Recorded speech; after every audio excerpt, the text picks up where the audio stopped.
हरे कृष्णा कृष्णा कृष्णा कृष्णा हरे हरे, हरे राम राम राम हरे हरे। वृंदावन बिहारी लाल की जय। जगत गुरु श्रील प्रभुपाद गुरु महाराज गुरु परंपरा की जय। राधा श्याम सुंदर वृंदावन धाम की जय। हरे कृष्णा। कृष्ण बलराम भगवान की जय। राधा रमन लाल भगवान की जय। हरे कृष्णा कृष्णा कृष्णा हरे हरे, हरे राम राम राम हरे हरे। हरे कृष्णा कृष्णा कृष्णा हरे हरे, हरे राम राम राम हरे हरे। हरे कृष्णा कृष्णा कृष्णा हरे हरे, हरे राम राम राम हरे हरे। हरे कृष्णा कृष्णा कृष्णा हरे हरे, हरे राम राम हरे हरे। कलयुग नाम आधारा, हरेर नाम कलेव नास्तेव गतिरन्यथा। तो कलयुग में मात्र हरिनाम का सहारा है। हरिनाम का उच्चारण करने से इस भवसागर से हम तर सकते हैं। तो आज हम बोलने जा रहे हैं आध्यात्मिक यात्रा का 66वां दिन। महीना बदल गया, आज 1 जुलाई 2021। तो आज हम कथा करने जा रहे हैं बुद्धिमान कौन। तो 12 महाजनों में से सर्वश्रेष्ठ वैष्णव नामा, समझ गए होंगे आप, वैष्णव में सबसे ऊपर का पद है उनका।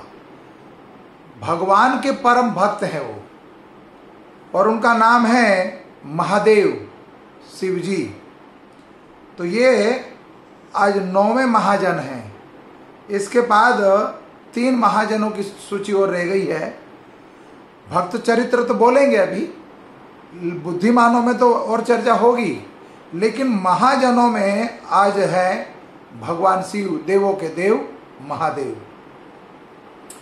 नमो विष्णुपदाय कृष्ण पृष्ठाय भूतले श्रीमते भक्ति वेदांता स्वामीति नामिने। नमस्ते सरस्वते देवे गौरवाणी प्रचारणे निर्विशेष शून्यवादी प्रश्यतादेश तारणे। जय श्री कृष्ण चैतन्य प्रभु नित्यानंदा श्री अद्वैत गदाधर श्रीवासादि गौर भक्तविंद। हरे कृष्णा कृष्णा कृष्णा हरे हरे, हरे राम राम राम हरे हरे। वृंदावन बिहारी लाल की जय। ओम अज्ञानम तिमिरम ध्यानस्य ज्ञानजनाशलाकया चक्षुरूपम येन तस्मै श्री गुरुवे नमः। गुरु महाराज गुरु परंपरा जगत गुरु श्रील प्रभुपाद की जय। बुद्धिमान कौन? बुद्धिमान भगवान के परम भक्त महादेव शिव जी, सदाशिव। तो भगवान को बुद्धिमान हम क्यों बोल रहे हैं? शिव जी को क्या रहस्य उनके पीछे और क्या चरित्र है भगवान का? तो सर्वप्रथम आपको बता दें हम कि संसार में भगवान श्री कृष्ण की कथा और भगवान श्री राम की कथा, ये जो प्रकट हुई है, वास्तव में इसके जो मेन मुख्य श्रोता हैं वो है भगवान शिव। भगवान शिव ने ही महादेवी पार्वती को जिसको अमर कथा बोलते हैं। अमर कथा सुनाई थी कैलाश मानसरोवर में, अमरनाथ में। तो अमर कथा क्या है? और अमर कथा जो है यही प्रकट हुई है सुखदेव गोस्वामी के मुख से। तो कैसे प्रकट हुई? माता पार्वती भगवान शिव पे शंका करती थी। भगवान शिव महादेव भगवान श्री कृष्ण का कथा का पान करने के लिए हिमालय की कंदराओं में गुफा में चले जाते हैं। कई कई महीनों तक समाधि, कई कई सालों तक समाधि लग जाती है उनकी। तो माता पार्वती को कई बार शंका हुई कि महादेव के साथ कोई मेरे अलावा दूसरी पत्नी तो नहीं उनकी। तो ये भ्रमित अवस्था थी उनकी और कई बार शंका करते थे वो। तो महादेवी पार्वती की ये जिज्ञासा थी कि शिव जी क्या करते हैं, मैं देखना चाहती हूँ। कहीं और तो मेरे जीवन में कोई दूसरा नहीं, उनके जीवन में मेरे अलावा कोई दूसरा तो नहीं। जब वो शिव जी को खोजते खोजते हिमालय की कंदराओं में पहुंची तो देखा कि महादेव तो साक्षात भगवान का कथा अमृत का पान कर रहे हैं। और उस कथा को सुनते हुए सुनकर माता पार्वती की जिज्ञासा हुई कि कथा क्या है, मैं भी क्यों ना सुनूं इसको। तो महादेव से जिज्ञासा करी माता पार्वती सती ने कि जो आप कथा अमृत का पान करते हो ये कौन सी कथा है, क्या ऐसी कथा में आनंद है जो मुझे भी भूल जाते हो आप। तो महादेव उनको लेकर गए अमरनाथ की गुफाओं में।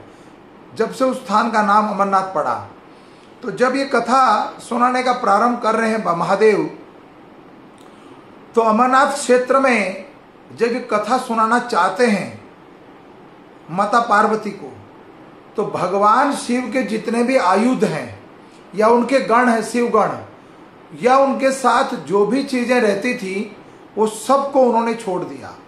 उनके शिव गण जितने भी थे और उनके कंठ में जो सांप था वो भी, शेषनाग का रूप जो था वो भी, मतलब जितने भी उनके आयुध थे वो सबको रास्ते में छोड़ते गए। और अंत में जब हिमालय आ गया अमरनाथ की गुफा, तो माता पार्वती को शंका हुई, तो इन्होंने तो सबको ही छोड़ दिया, विरक्त हो गए, तो क्या ये मुझे भी छोड़ देंगे। तो जैसे ही उस स्थान पर पहुंचे पार्वती जी घबरा गई कि क्या आप सबका त्याग कर दिया आपने, आपके जितने शिव गण थे और आपकी जितनी भी आयु थी वो सबको आपने छोड़ दिया, तो क्या मेरा भी त्याग करोगे क्या? कि नहीं सती, तुम तो मेरी अर्धांगिनी हो। अर्धांगिनी का अर्थ होता धर्म पत्नी और धर्म पति का आधा आधा शरीर। तो महादेव का कई बार हम स्वरूप देखते हैं, आधा पार्वती का शरीर होता है, आधा महादेव का होता है। तो यहाँ ये सिद्धांत प्रस्तुत हुआ है। तो महादेव कहते हैं मेरी आप अर्धांगिनी हो। अर्धांगिनी का अर्थ है कि आधा अंग जो है ये मेरा जो है ये आपका है। तो महादेवी को लेकर भगवान शिव अमरनाथ की गुफा में गए और वहां पर महादेवी को जो जिज्ञासा थी कि जो आपकी इच्छा जो सुनना चाहती हो उसको अगर सुनना चाहती हो तो ध्यान पूर्वक सुनना, कथा का क्षण एक क्षण के लिए भी नहीं चूकना। तो माता पार्वती जी को सामने अलग आसन पर बिठा दिया और खुद महादेव एक आसन पर बैठ गए। और महादेव ने देवी को कहा कि देखो मैं ये कथा सुनाने जा रहा हूं, इसको कहते हैं अमर कथा, ये दिव्य है। तो उस गुफा के अंदर कोई भी नहीं है। इस गुफा के अंदर एक कबूतर और कबूतरी की एक जोड़ा था, वो रह गया वहां पर। महादेव चाहते थे कि वो रहे ताकि आने वाले वंशज या जो प्रजा होगी उनको सुनाने के लिए कोई ना कोई तो चाहिए ना। तो महादेव ने कथा प्रारंभ करना शुरू किया और माता पार्वती को बोलना कि बीच में तुम सोना मत, लेकिन जब भी मैं कथा करूं तो हुंकारी देते रहना, मेरे को उत्तर देते रहना। तो महादेव ने नेत्र बंद करके शिवजी ने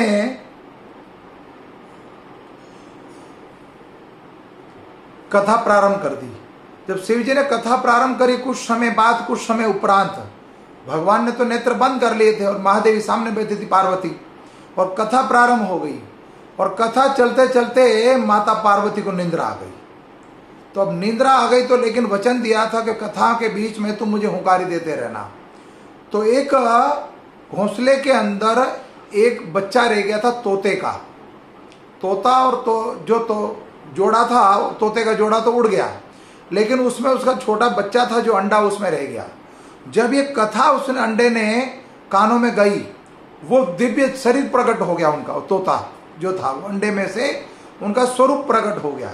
और वास्तव में वर्णन बताते हैं कि तोता जो है वो राधा रानी का वाहन है। तो वो तोता का स्वरूप प्रकट हुआ और उन्होंने कथा सुनना प्रारंभ कर दिया। महादेव कथा कर रहे थे और कथा करते करते हुंकारी माता पार्वती ने बंद कर दी, तो तोता हुंकारी देने लग गया। तो धीरे धीरे कथा समापन हुई, लेकिन महादेव ने जब नेत्र खोले तो देखा कि महादेवी तो सोई हुई है। तो ये अमर कथा किसने सुन ली? वैसे तो महादेव ने जहां ये कथा प्रारंभ करी थी वहां पर का जो बाहर का आउट एरिया था, वहां पर 21 योजन तक कोई भी जीव नहीं रहेगा। 21 योजन तक, 21 योजन माने 63 किलोमीटर राउंड, 63 किलोमीटर के एरिया के अंदर कोई भी जीव बचेगा नहीं। सबको जला के अग्निदेव को बुला के सबको भस्म कर दिया, वहां कुछ नहीं बचा। मात्र दिव्य कथा का पान कराना चाहते थे अपनी भार्या को। तो अब वो कथा किसने सुन ली? तो देखा एक तोता घोंसले में बैठा और उसने कथा सुनी। तो महादेव को क्रोध आया और उनके पीछे त्रिशूल लेकर दौड़े, और महादेव पीछे पीछे और वो तोता आगे आगे। और वो तोता उड़ते उड़ते व्यासदेव के आश्रम में पहुंच गया। व्यासदेव का आश्रम सरस्वती नदी के तट पर, बद्रीनाथ के तट पर शयमनीपुरी आश्रम, वहां पर जाकर व्यासदेव की पत्नी जो थी वो उवासी ले रही थी, बगासा बोलते गुजराती में। तो उवासी ले रही थी और उनके मुख में प्रवेश कर गया वो तोता, और वही तोता सुखदेव गोस्वामी बन गए। 16 वर्ष के बाद प्रकट हुए वो। तो यहां पर यह सिद्धांत प्रस्तुत हुआ कि भागवतम सर्वप्रथम प्रकट किसके मुख से हुई? महादेव के मुख से। और हम रामचरितमानस की बात करें, गोस्वामी तुलसीदास की या वाल्मीकि ऋषि की रामायण की बात करें, तो रामायण किसकी इच्छा से प्रकट हुई? माता सती और भगवान शिव के द्वारा।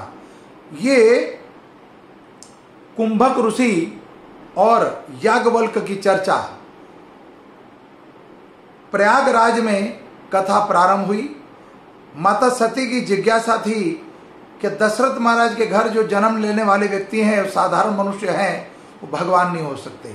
तो कुंभक ऋषि और याज्ञवल्क्य जी ने प्रयाग में, इलाहाबाद में एक कथा की इच्छा थी। तो पति पत्नी सती और महादेव दोनों गए और उनकी जिज्ञासा पूरी करने के लिए कुंभक महाराज, महादेव कुंभक और महादेव जी को कथा सुनाने वाले कुंभक और याज्ञवल्क्य और भारद्वाज ऋषि, इन्होंने कथा सुनाई रामायण। तो भागवत और रामायण को मुख्य जो श्रोता हैं, मुख्य जो श्रोता है वो कौन है? महादेव जी। तो महादेव देवों के देव कहे जाते हैं। इससे बड़ा कोई बलवान नहीं हो सकता। सृष्टि का संहार करने के लिए भगवान ने इनको एक कार्य सौंपा हुआ है, सृष्टि का संहार करने के लिए। लेकिन देवासुर जब संग्राम हुआ तब सर्वप्रथम समंदर का मंथन हुआ। तो मंथन के समय हराहड़ कालकूप वृक्ष जो विष निकला, उसके अंदर से जहर निकला समंदर मंथन के बाद। तो देवता और दानवों की ये सत्ता नहीं थी कि उनकी हिम्मत नहीं थी, उनमें ताकत नहीं थी वो कि वो विष का पान कर सके। और विष को कैसे बचाया जाए, सृष्टि को कैसे बचाया जाए। तब उस समय महादेव को याद किया, और भगवान पे इतना भरोसा है महादेव को कि सब कुछ होते हुए भी हमेशा विरक्त रहते हैं, हिमालय के अंदर रहते हैं, शरीर पे वस्त्र धारण नहीं करते, मात्र मृग या सिंह वस्त्र चर्म धारण करते हैं। और हिमालय में 12 महीना, सालों साल, हजारों साल, 60-60 हजार वर्ष तक तपस्या करते हैं और भगवान के नाम का सिमरन करते हैं। इसलिए बोला जाता है देवों के देव महादेव। तो जब समंदर मंथन की हुआ तो जो ये कालकूट वृक्ष निकला विष, उसको पीने वाला कोई नहीं था, संसार में किसी की सत्ता नहीं थी। तब महादेव को याद किया और महादेव वहां उपस्थित हुए। देवता और दानवों के दोनों के कष्ट को शांत करने के लिए महादेव जी ने वो हड़ाहड़ वृक्ष को, उस विष को अपने हथेली पर, अपनी अंजलि में धारण करा और उस अंजलि में लिख दिया भगवान श्री राम का नाम, और विष को पान कर लिया। विष को पान किया तो कंठ में आ गया। तो विष का रंग कैसा होता है? नीला। इसलिए महादेव का नाम पड़ गया नीलकंठ महादेव। कभी वो गंगा को धारण करते हैं तो गंगाधर, कभी वो चंद्रमा को धारण करते अपनी जटा में तो चंद्रमोहिनी, कभी वो भगवान शिव, अलग अलग तरह के नाम, भोले भंडारी, आशुतोष, महादेव, ये भगवान शिव के नाम हैं। अलग अलग 12 रुद्रों के नाम है वैसे तो 12 महाजनों में से एक महाजन थे, जैसे आज 9वें महादेव। तो संसार में पूरी सत्ता उनके पास सृष्टि को संहार करने की। तीनों महादेव जैसे ब्रह्मा, विष्णु और महेश, सबको अलग अलग शक्ति दी गई है। भगवान विष्णु को सृष्टि की रचना, ब्रह्मा जी को सृष्टि रचेता, विष्णु भगवान सृष्टि का पालन करते हैं, ब्रह्मा जी रचेता और शिव जी सृष्टि का संहार करते हैं। तो देवों के देव महादेव जो हैं वैष्णवों में सबसे ऊपर हैं, इसलिए वैष्णव नामा शिव शंभु। और ये भगवान ऐसे हैं कि भगवान के दर्शन के लिए कई बार वृंदावन आए। वृंदावन जब भी उनकी इच्छा हुई तो एक बार तो वो अपना स्वरूप भूलकर गोपी वेश धारण कर लिया। इसलिए वृंदावन में आज भी भगवान उपस्थित हैं गोपेश्वर महादेव के नाम से। वैसे हम जहां जहां ये 4 महाधाम है, जैसे बद्रीनाथ,